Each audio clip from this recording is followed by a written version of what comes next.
In this lesson, we're talking about how you can develop an action plan. We are also going to be working on how to develop an escape plan. So, you first need to think about risky situations where you might need a plan. You want to identify which situations could be risky for you. These could include celebrating holidays with family, having a fight with your significant other, being at an office party, networking event, or some other work-related gathering, being with friends on New Year's Eve, receiving a promotion, being criticized at work, going to a wedding, watching a movie or TV show with characters who are using or drinking, or hanging out with friends who still use. You want to think about these or any other situations that you think are risky and determine which of those situations might need adjusting. You'll want to complete this in the exercise following this lesson and also answer these questions. Which situations affect you the most? Would it be situations at work or people in your work environment? Situations at home or people in your home environment? Social situations, friends or acquaintances that are in your social circle?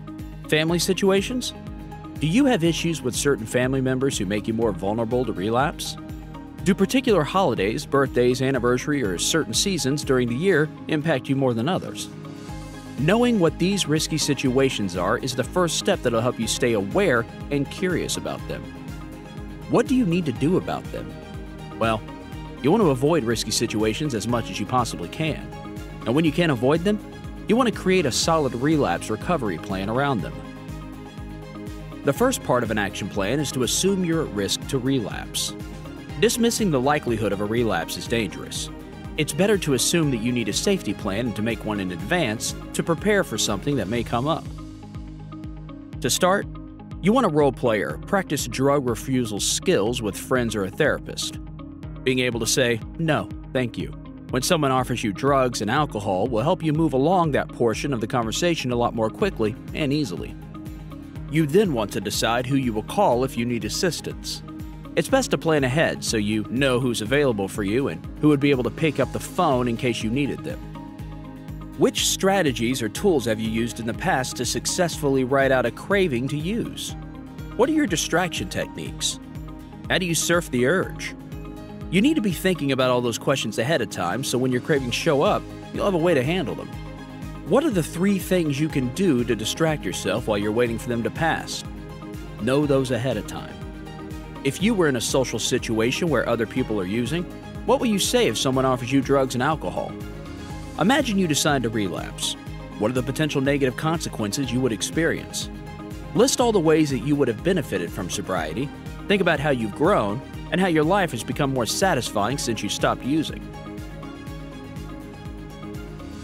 We are much more likely to act in ways that support our recovery if we plan for high-risk situations before they happen. So, for each of the high-risk situations that you've identified, you should also list 3 places you can go in order to remove yourself from this danger to your recovery. If you're in a work-related situation, where could you go? If you're at home, where could you go? If you're at a social situation, where could you go? And so on. If you think ahead of time before you go somewhere, where are your exit strategies? Where are the places you could go if things get really bad? If you know ahead of time, you'll be more likely to act. In the next lesson, we're going to focus on stress. Thank you for choosing the Recovery Village. If you or a loved one are struggling with mental health or substance abuse and would like to find out more about the programs we offer, please reach out to us directly at 855-387-3291.